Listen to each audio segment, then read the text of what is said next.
Hey there viewers, welcome back to Ray of All Trades.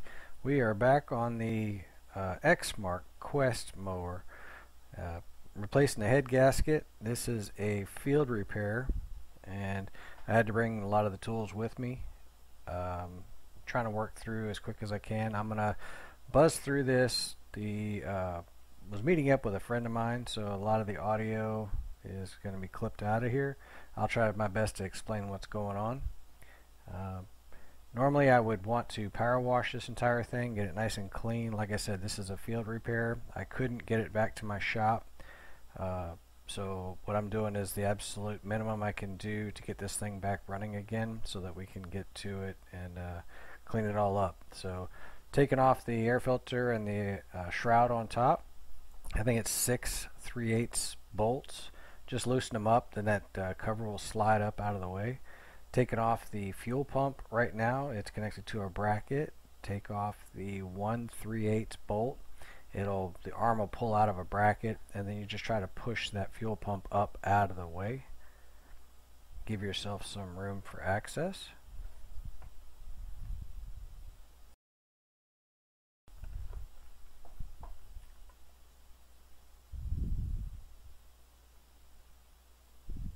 Pulling off the ignition coil. Push it out the way. Next we're going to be working on that metal deflector plate. It has 3/8 bolts on the outside, 2 of them, and it has one of them was held in by the fuel pump. The other one's up where the cover attached, and then there was a 8mm or 5/16 bolt on the very bottom. That, of course, I made it look easy right there. It is extremely hidden. It took me a 1/4-inch ratchet and probably about 20 minutes to get that one bolt out. That was definitely a chore getting that one out. Try to clean up all your material. I'm trying to use compressed air there. Luckily I did have that at my disposal. I did not have the ability of power washing this machine off because I definitely would have done it. The head gasket was, valve cover gasket likely was leaking on the outside, and it had oil just about everywhere, and of course the oil was getting into the exhaust, overfilling and whatnot.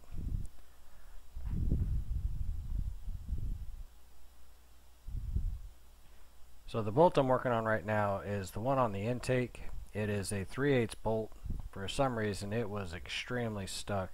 I had to use Croil and just a back and forth action of working that bolt to get it to come out. Took a really long time for that top bolt. That was the only one that gave me that hard of a problem. So it's 2 3/8 bolts there. There is another 3/8 bolt at the bottom at the governor attachment that goes into the bottom of the head. Pull it out, and then underneath the head is actually a 2, I believe it was 1/2-inch bolts that attach the exhaust to the bottom of the head. I was able to get a 1/4-inch swivel socket to release that, and it worked really well for me. Taking off the valve cover now. It is 4 3/8 bolts. Just pull those out, keep them together, pull the valve cover loose. It has a gasket on it. May need to tap it a couple times to get it off of there. Shouldn't be stuck by much. When I pulled this one off, it actually had a ton of gasoline mixed in with the oil. I was surprised how much gasoline came out of there. Then go after the head itself, which is either 5 or 6 head bolts, and I'm forgetting which one it was. It was a 1/2-inch socket on a 3/8 drive ratchet, and a 6-inch extension allowed me to reach through the frame and get to it. As you can see, just wiggling the head, pulled it back and wiggling it back and forth was allowed it to come out of basically its contraption that it was set up within. So there's the head gasket. I'm trying to point out the spot where the head gasket failed and was leaking. So then take time, try to scrape off all of the large material using the scrapers, using some brake cleaner, some rags, and some Scotch-Brite.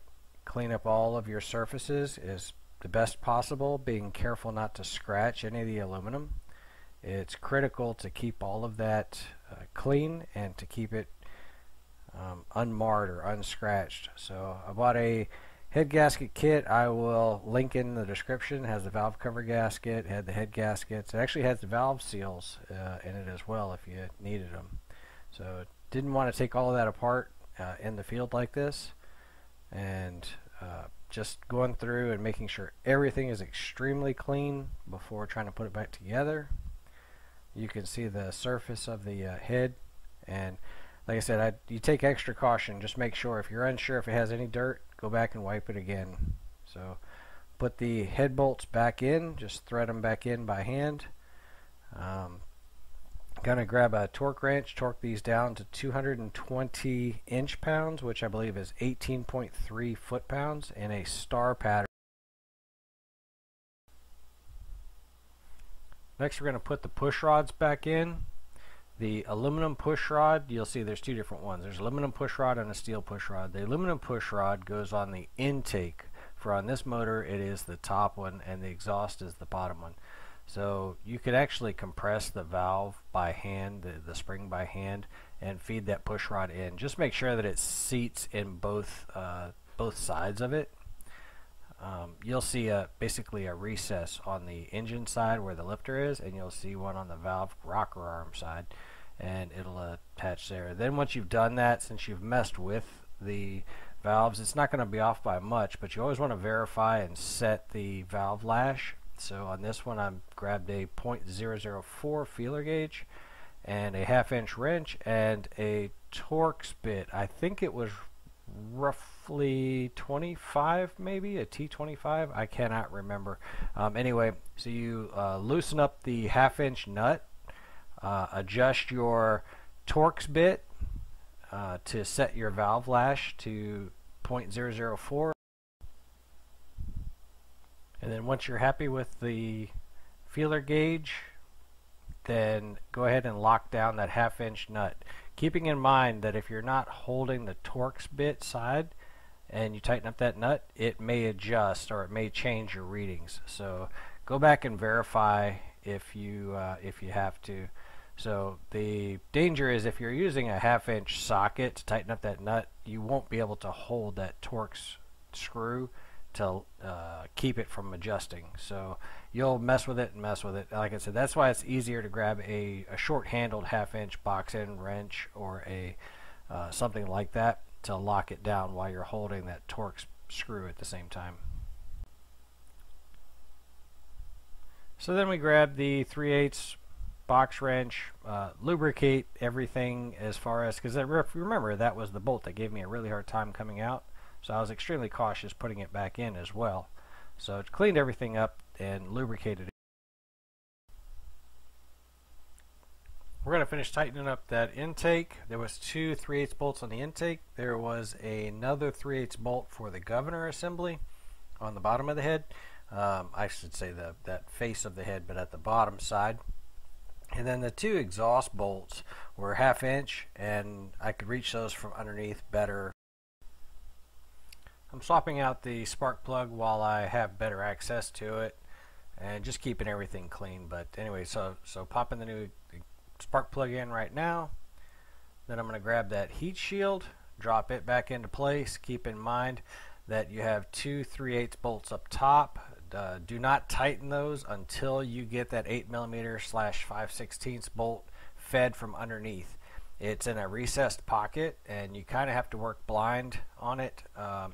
And I just used a 1/4 inch ratchet from underneath and kept working back and forth.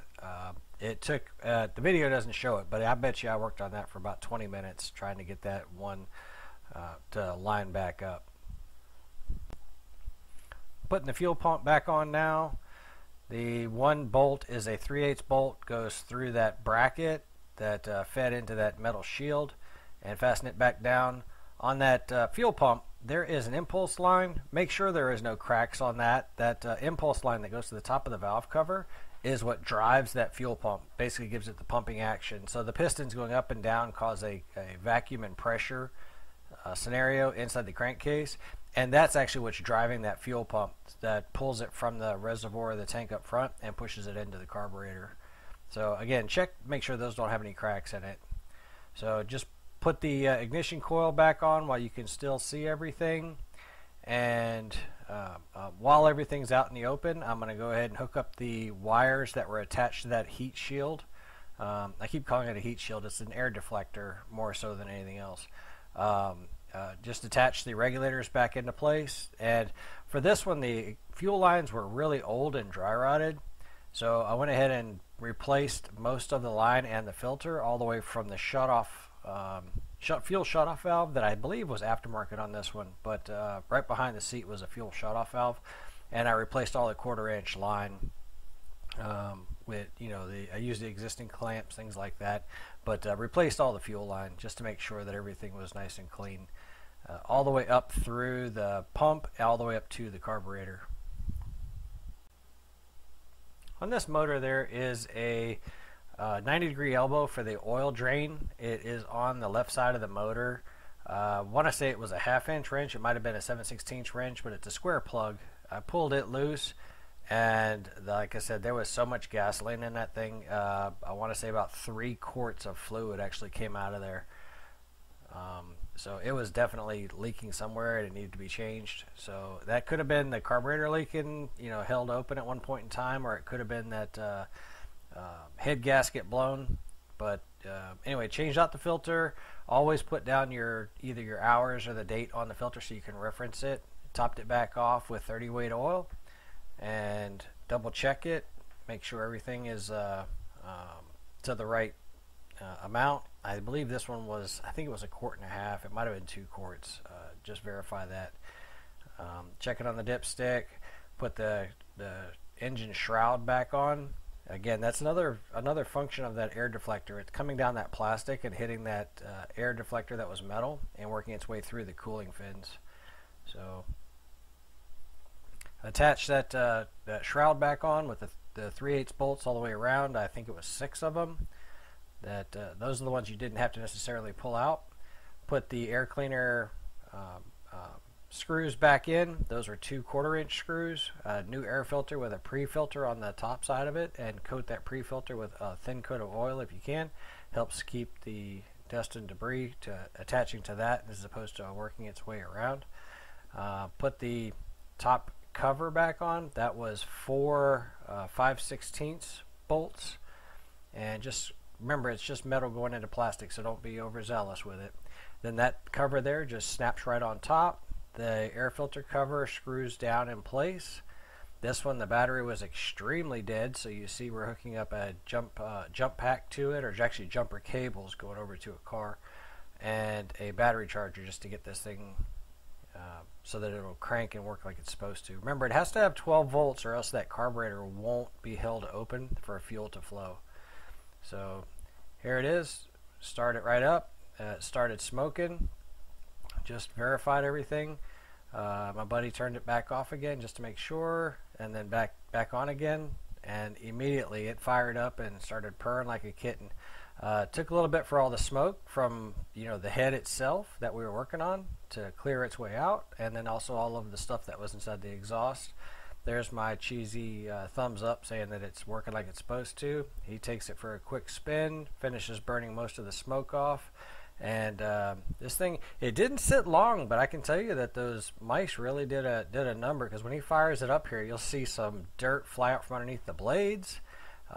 He actually, it scared him, so he shut it off and tried it again, and hit a couple of more blade turn-ons, and it basically shot a bunch of dust out. But once that was done, like I said, the motor was purring like a kitten. It was cutting, doing everything it's supposed to do. All the hydros were working like they're supposed to. So all in all, calling it a success. So like I said, that thing's running like a champ, and for a field repair, not so bad. I know it's not what some people call a field repair, where you're having to work out in the woods, but did not have all of my normal tools in my shop equipment. So it definitely needs a bath. Not all in all, not a bad machine though. And like I said, it cut really well. Thanks for joining me for part 2 in this series. Hope you guys got something out of it.